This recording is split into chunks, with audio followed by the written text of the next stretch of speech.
Okay, great. So as I understand it, this session is organized into three chunks around those three questions, which is my view, or collectively your view, of what a significantly better school would look like. What would it look like? What would it sound like? What would it feel like? What would there be more of? What would there be less of? What would we stop doing? What would we start doing? What would we keep doing? So we're going to look at these three questions. So that's the first question. It's like, let's get a clear, physical, grounded sense of what, let's be optimistic, in 5 years' time, if you were teaching in your dream school, physically, what would it be like? As I say, what would it sound like? Would the language be different? Would the activities be different? Would there be classrooms? Would the furniture be different? Be as concrete as possible. Let's build it. Then we'll work back to how big is the gap from here to there, just to get clear about what the journey will be. And then the third question is, so what are the steps along the way? Particularly, what would the first steps along the way be? So we're going to work in those three chunks. And what I'd like you to do to start with, you're involved in this process. So you have to go to this thing. So we're going to start now with 3 minutes? 3 minutes of you making your notes before I input on this about what that future school would be. Draw on my ideas from this morning, anything that's stuck in your head, but you can also put your own ideas into it. Remember, more of, less of, start doing, stop doing, keep doing, but be concrete, not broad aspirations. If you walked into the school, how would it be? What would the feel be like? Okay, you've got 3 minutes to make some notes about that before I speak again. Okay, great. So you've had your 3 minutes, and it looks like we're pretty much on the same page. We're in the same territory. So I haven't prepared this very well, so let me start by just kind of talking off the top of my head what things that I might say. I mean, there are lots of different forms that this better school might take. So I'll talk about some of the things that I've seen and so on. One thing is the school I'm involved with, a new school, independent school in Wales, actually, in South Wales, is going to start, I think next September, with no building. They will have children, but it will have no building. And the curriculum for the first year, it will have something like years 5, 6, 7, and 8. So it'll start with about 100 kids. The curriculum for the first year is build the first building for the children.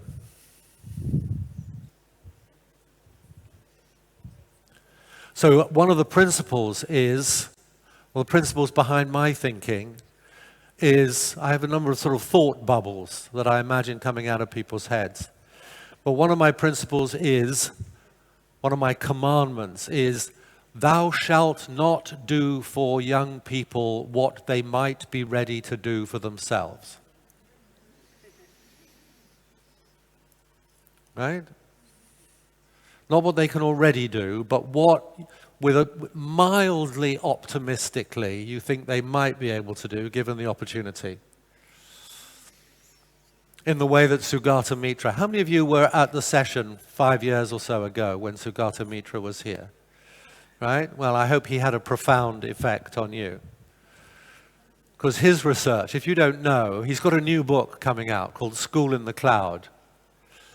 The buildings really don't matter. There'll be an awful lot of reliance on smartphones.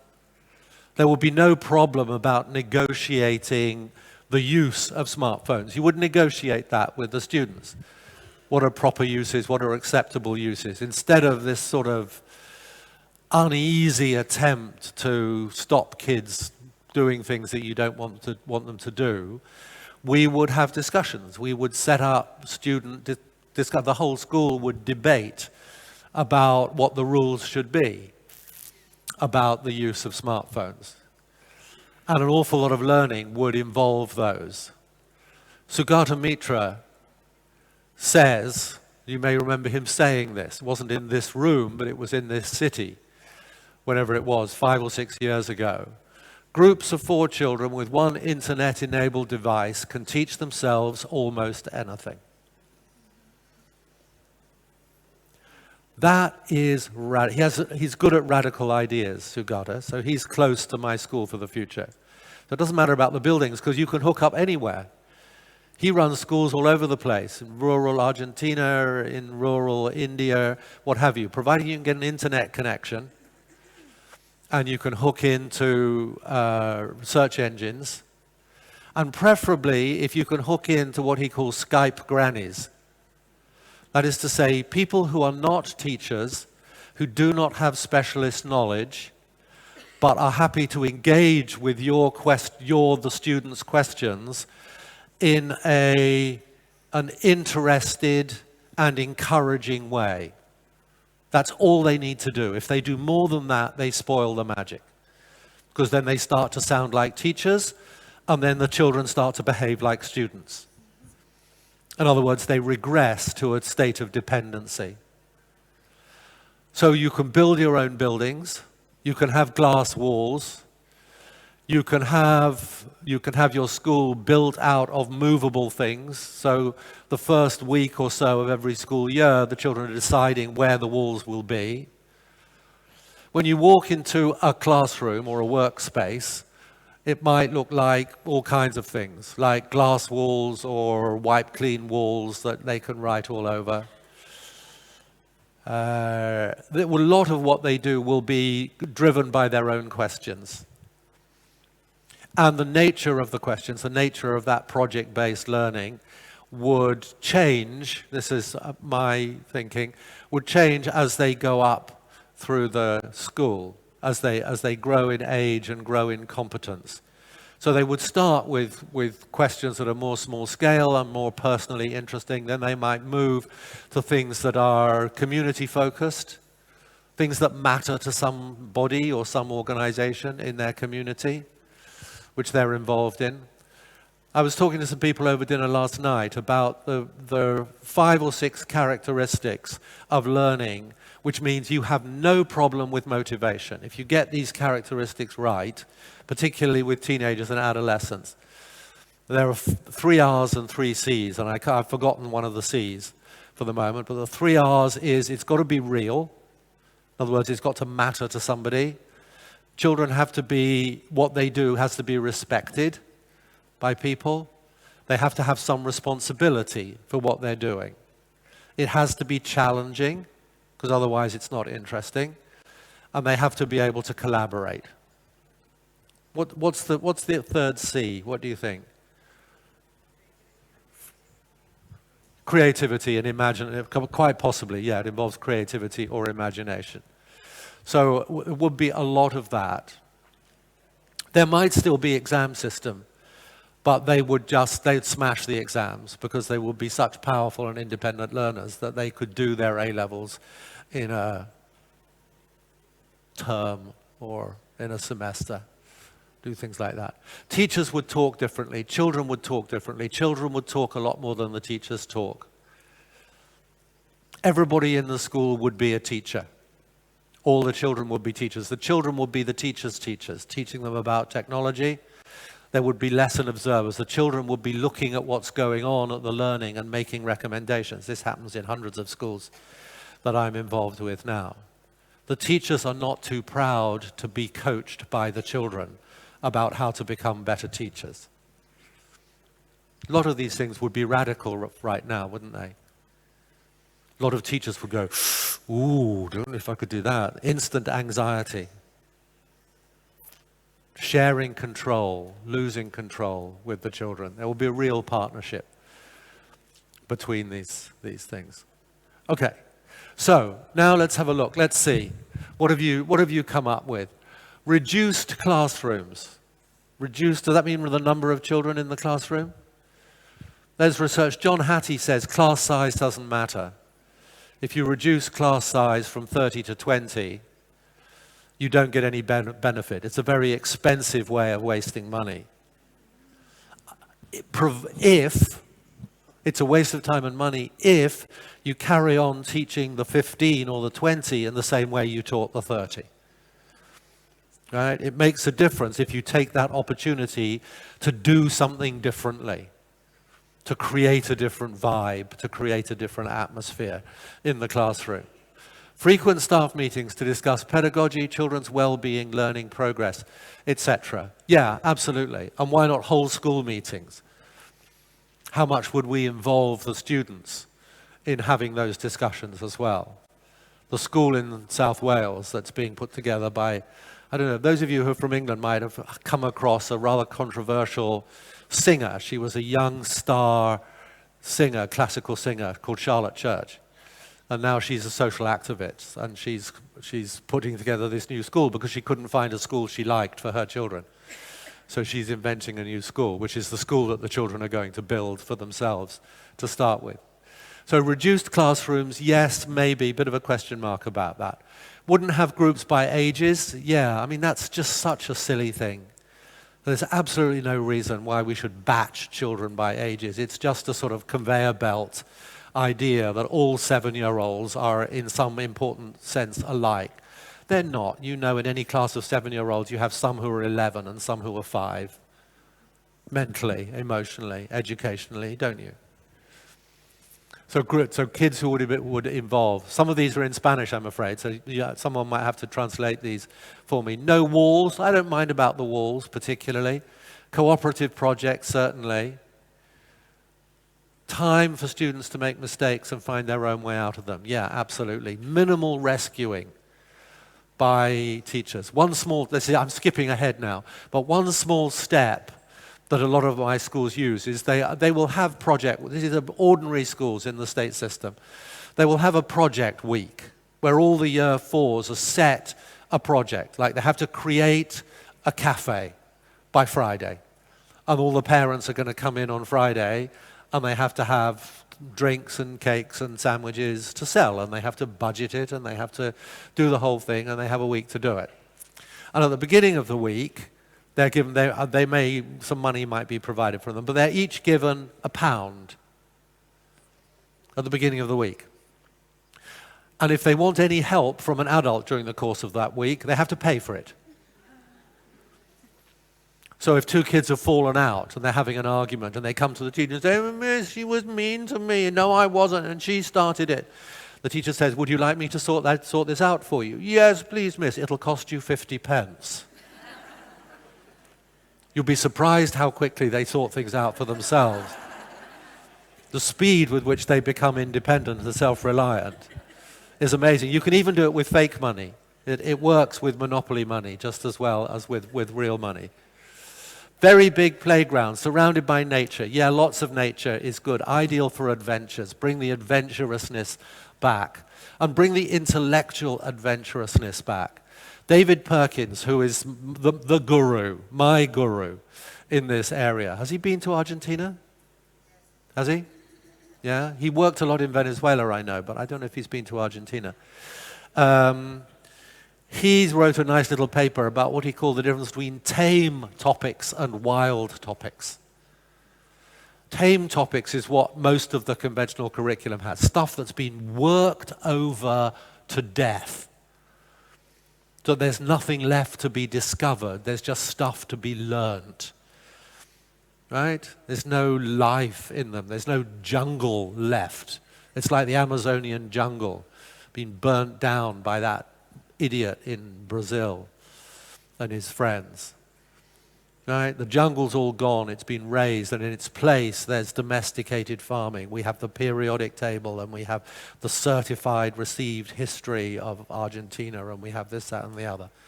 Bring some wildness back into what we're doing. Make it difficult. Kids are not frightened of difficulty. They're just bored by the kinds of difficulty that the conventional curriculum tries to involve them in. Groups and stations according to level and interest, great. Classroom with more spaces, better lab facilities, that will be good.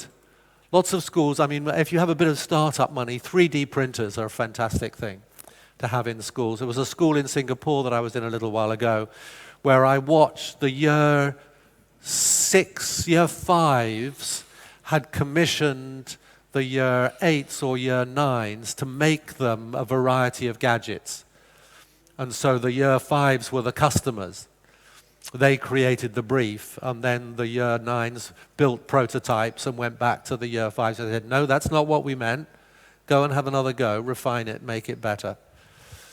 Actually, that's real. That's real stuff, getting involved in real stuff. Independent students engaged in their own tasks. Students, rather than learners, will be truly engaged. Classrooms have different designs. No walls or tables. Maybe there may be some walls, there may be some tables. There's probably lots of better furniture, comfortable furniture, noisy and energetic classrooms. We're there. It's not difficult, is it? I mean, we know what would be. I don't think it's not rocket science. As you put flesh on these things and people's interesting ideas become more challenging, like the Build a School, that's a great idea, isn't it?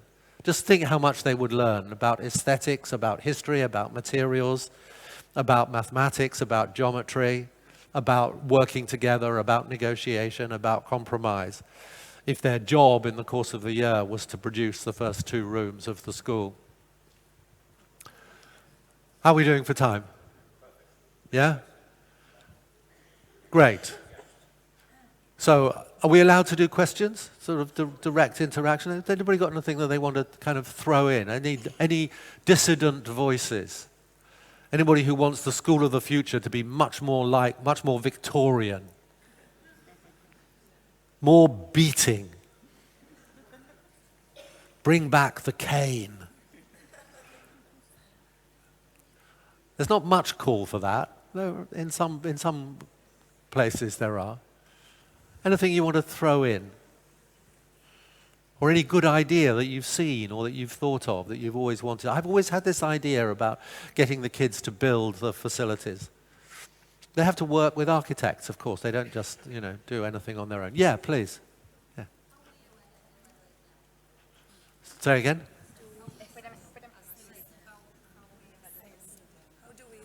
How do we assess them? Yeah? How do we assess them? Yes. Because well, first question is, do we need to assess them? What do we need to assess them for? Right? Yes, but in our country, we have a lot of international exams. That is the problem for us. I think one of the big problems is the terminal exams.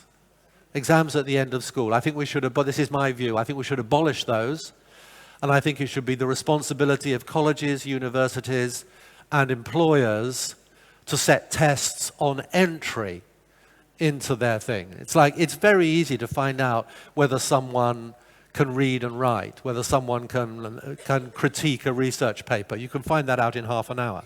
You don't need a certificate, do you? Right? So put the onus on the point of entry into something rather than the point of exit from something. So let's do that. One of Sugata's other suggestions is that all examinations, you pass a global law that all examinations children should be allowed to have their phones with them in all examinations. Just imagine how that would change everything. Right? A huge amount of nonsense would go out of the window. So I agree completely with this idea, and I think we all do. My question is, until then, we still have curriculums and we still have exams. Yeah, that's question 3. No, okay. Right. So what do we do? We're getting there. We're going to be patient. Okay, that's the third. The second question is the mess we have at the moment. How do we think about how big is the gap? How far do we have to go? And the third question is, what are the little steps that we make? Okay, so great. We're there. Okay, so is this the second one? Is it the bold bit at the top or the bit underneath? I see we are still looking at our mates. Oh, this is interesting. This second thing down, where did that come from? How can we experience what we're talking in order to materialize it in reality? We're still sitting looking at our mates' necks. Okay, let's reorganize this room into one enormous circle. Be much more democratic, wouldn't it? No, forget it. It's like there are some occasions on which you just have to go with it, I think. Identify what would need to be done in terms of learning resources, training, to get to what was expressed in the previous point. Okay, that's a good question. So it is like, let's look at where we are now and start to think about what we would need for the journey to get from there to where we might want to go. Okay, so that's your next job, 3 minutes. You can do it individually or do it with your neighbor, whatever you want. So what will we need? I haven't thought about this question before. What do we need to get going?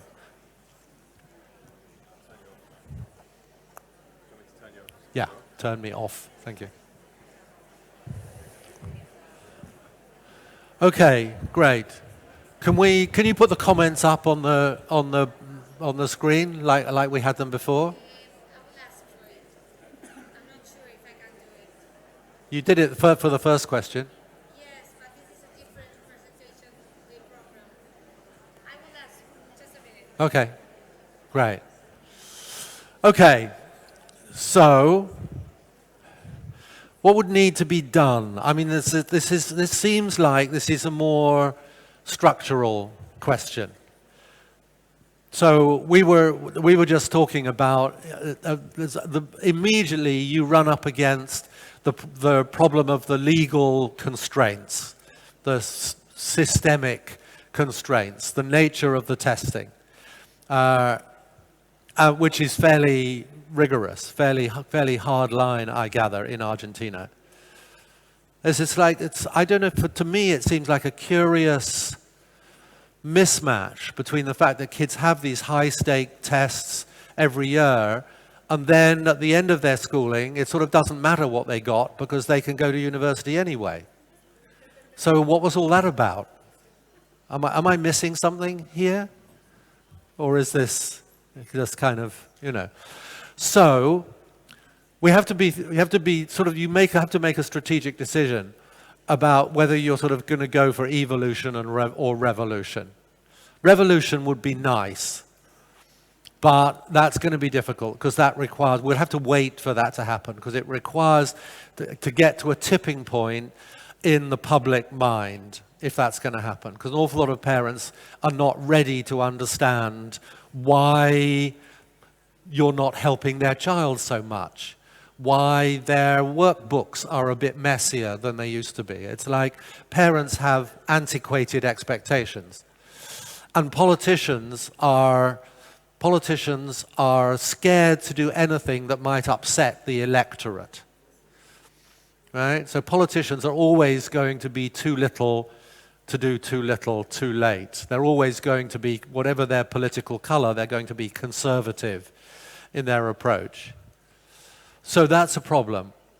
So my strategy, really, is sort of the evolutionary. I go down the evolutionary route. And I think we have to keep stressing, as I did this morning in my talk, that the results, the conventional results, are going to benefit from a different style of pedagogy and from a different style of school organization. So we have to sell what we want to happen in school on the basis that it won't mess up the results. Now, people would argue about that. Some people who are more impatient. It's like the difference in the green world in Germany between what are called the Realos and the Fundis.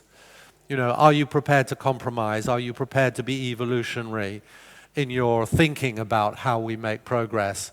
Or do you say, well, we can't really do anything until the revolution comes? And I don't think the revolution is going to come anytime soon.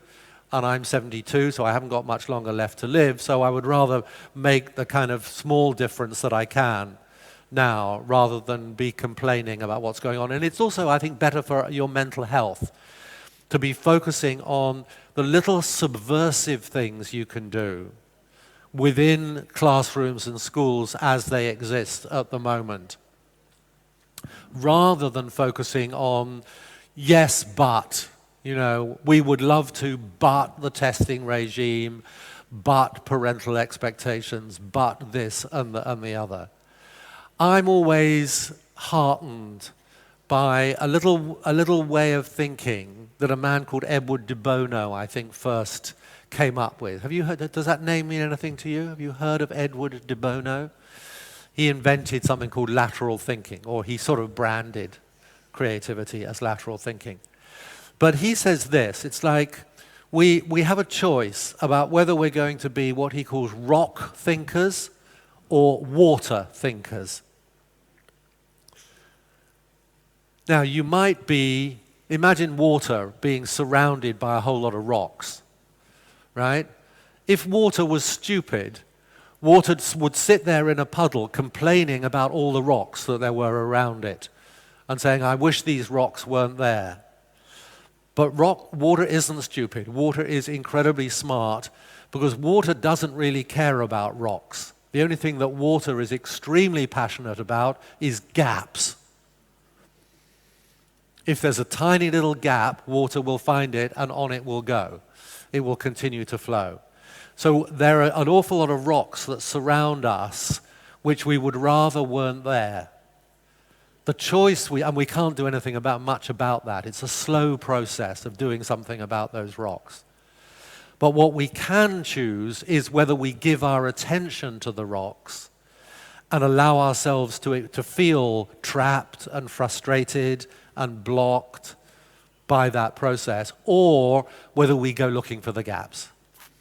And that's my strategy, to go looking for the little things that we can do right now in classrooms, which are not exactly subversive, because kids who are more confident and independent and active learners will, if they understand the nature of the game, if we take them into our confidence, if we treat them as grown-ups, and you can do that with anybody from about 6 years of age upwards, or possibly even younger, then they will understand that whilst we in our schools are building their independence and their confidence and doing more project work whenever we can and so on, nevertheless at some point they have to jump through these hoops.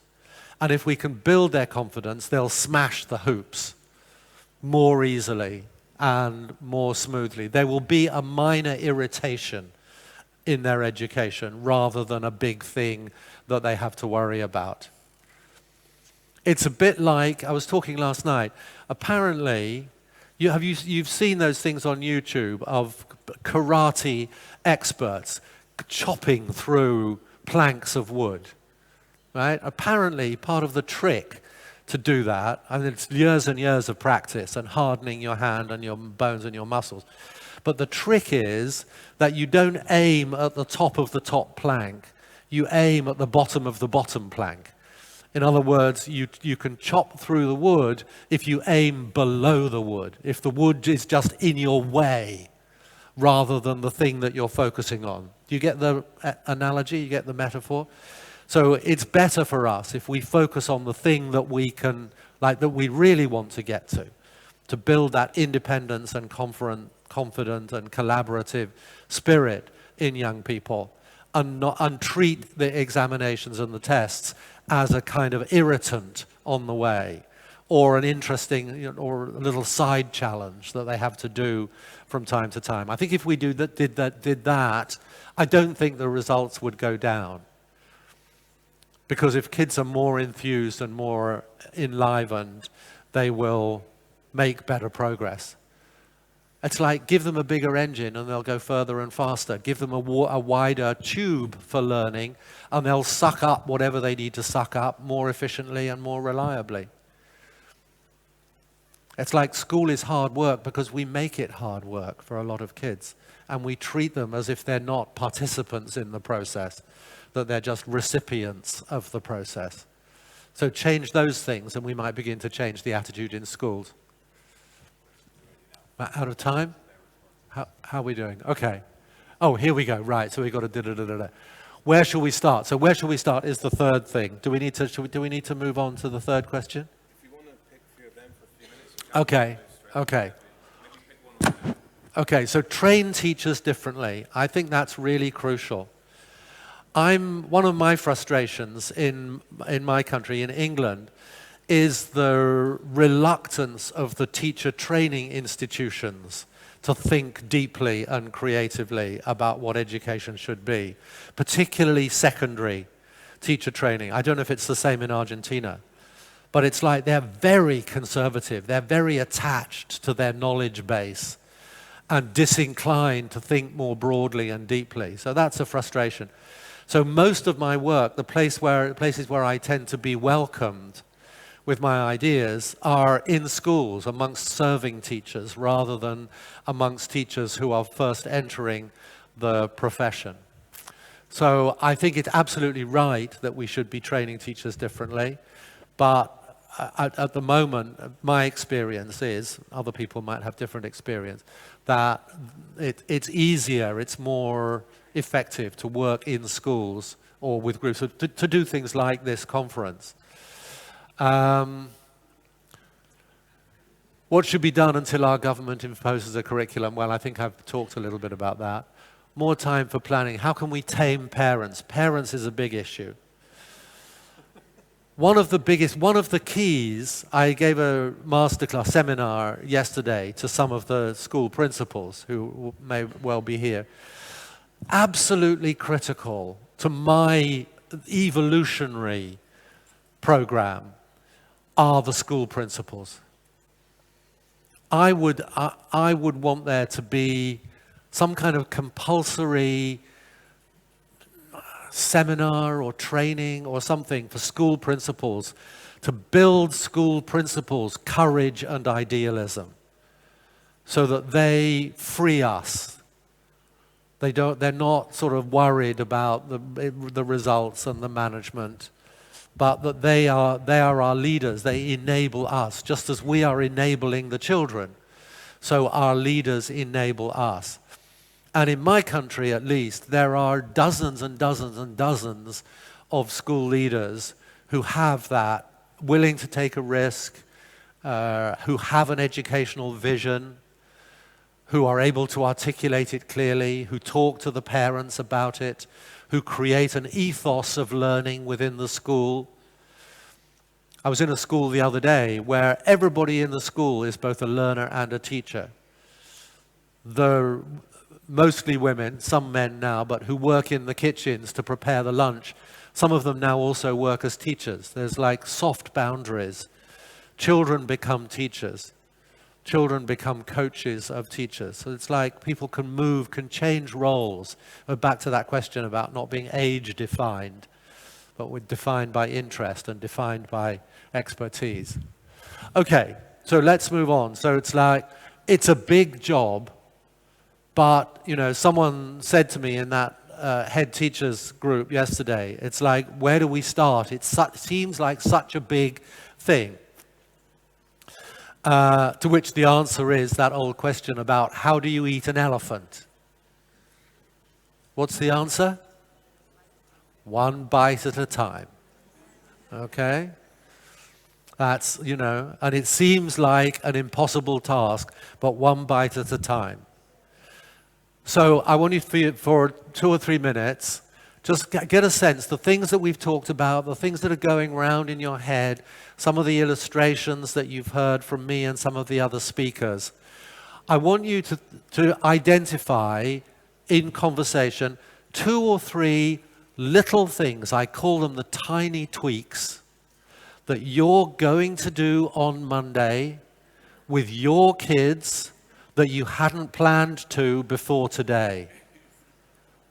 Okay? This is where, if you don't do that, this was a waste of time.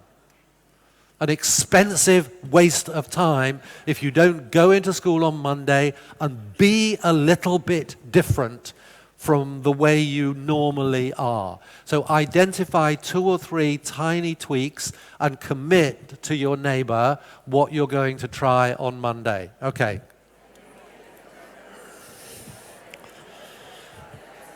Okay, great. Thank you very much. So we've got 10 minutes left.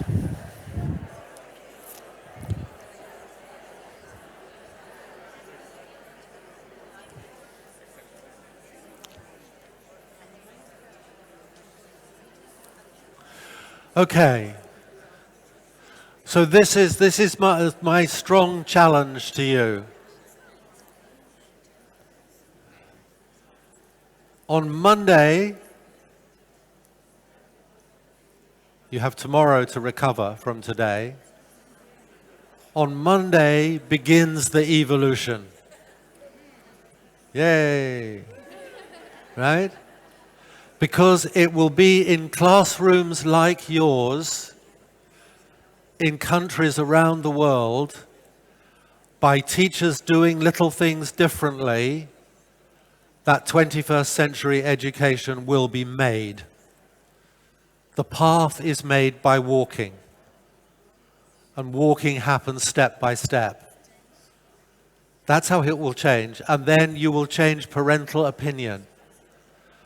When the children come home, more engaged, more enthusiastic, more fired up, with their curiosity and their imagination rehabilitated in schools, then the parents will begin to say, oh, that's interesting, that's nice, and they're getting better results. Then that's what will be making the difference. So, those little things, I've just written down a quick list. These are some of the quick wins, things to try. If you haven't got your 2 or 3 things, minimum 2 things, you have to try at least one of them on Monday, and you have another one in your back pocket to try as well. Number 1, put up a piece of paper and a poster called the Wonder Wall, which is where your students and your children post their questions. You can make them specific to the topic, particularly if you're secondary school. What would you like to know about this topic? When they come back from a holiday, who got a good question when they were on their holiday? You don't have to answer them all, right? Shed the belief that you have to be omniscient, right? Questions are interesting in their own right. Validate children's curiosity. Stick up a wonder wall. Get the children to make little, if you haven't already done this, these are really, really common things. Some of you will use them already. Get the children to make little cubes out of cardboard. And they paint 2 faces red, 2 faces orange, and 2 faces green, like traffic lights. And 2 or 3 times a lesson, you say to the children, show me the cube, show me the face of your cube. If you see red cubes everywhere, that means this is too hard for us. We're not engaging productively with this. We need help. If you see a sea of green cubes, it means this is way too easy. We're not learning anything. Give us something more interesting to do. What you want to see is a sea of orange cubes. This is interesting. This is a bit hard. We're finding this a bit difficult, but we're making progress, like those footballers that I talked about this morning. Get instant feedback so that you can adjust what's going on in the classroom so that the more kids, more of the time, are in the learning zone. Rescue less. Remember, I gave you a possible cue. When a child is stuck, in terror, you could say, will you struggle on alone for another couple of minutes and just see if you can do it, and then I'll come back. Or you could say, see if you and your buddy can work it out together. Right? Lots of buddy talk in the classroom if you don't do that already. You could use a strategy like try 3 before me. Some of you will be familiar with that one. Where when you go to a child and they want help, the rule is that they have to tell you 3 things that they tried already to help themselves. You can change the culture in a classroom significantly in 2 or 3 weeks if you persist in doing something, can't you? Those of you who've tried it. Right? Just try it. Or there's different ways of describing that. Brain, book, buddy, boss is another one. First, consult your own brain. Don't go miserable. Sit there and think, for goodness sake. Come up with something. Read the book. Look and see if that gives you a good idea. If that doesn't work, talk to your buddy quietly, because they might be able to help you out of it. And if all else fails, consult the boss. That's the teacher. Right? But that's you become the last resort rather than the first resort. Okay. See if you can find small ways of giving the children choices about something or other, whether it's choice to drink from their water bottles, choice about where to sit, choice about who they want to work with. Whatever would be a manageable risk for you. Don't go mad, just build it up. Remember, you're coaching the development of their ability to learn in different kinds of ways. Change the wall displays. Show work in progress on the wall. Show the drafts. If you haven't watched a little YouTube video called Austin's Butterfly, watch it. Austin's Butterfly. But you have to promise me that after you've watched it, you'll do something different with the children. Don't just say, oh, that was cute, or that was really interesting. That's worthless unless you change your behavior. Right? So you be brave, be bold, try something different, even if it's a tiny little thing, like try 3 before me, or a little bit less rescuing in the classroom. Change your language a little bit. Try not to be so definitive or didactic in your tone. Use expressions like, I wonder, or I'm thinking, or what do you think would happen if, or maybe we could. Soften your language. That invites the children into a world of imagination and creativity and playfulness with ideas and criticalness with ideas. Don't tell them there are 7 colors in the rainbow. Say to them, somebody called Isaac Newton on a wet afternoon decided that he was going to divide the rainbow into 7 colors. They don't exist in nature. There aren't 7 colors in a rainbow. It's a human convention. So why don't you see if you could divide the rainbow up in a different way and think up interesting new names for different colors? Why not? Right? You're exercising different mental muscles. Not just learning what's right, but using the rainbow or whatever it might be as a way of developing your own sense of adventurousness and playfulness and creativity. Get kids to choose their own talk partners. Give them a range of difficulties. The chili challenges. Have you heard of the chili challenges? Yeah, 3 or 4 versions of a task, like a translation, for example, that are different degrees of difficulty. And you mark the difficulty by the number of chilies. You know, if you go to a Thai restaurant, on the menu, they have different numbers of chilies. That's why they're called the chili challenges.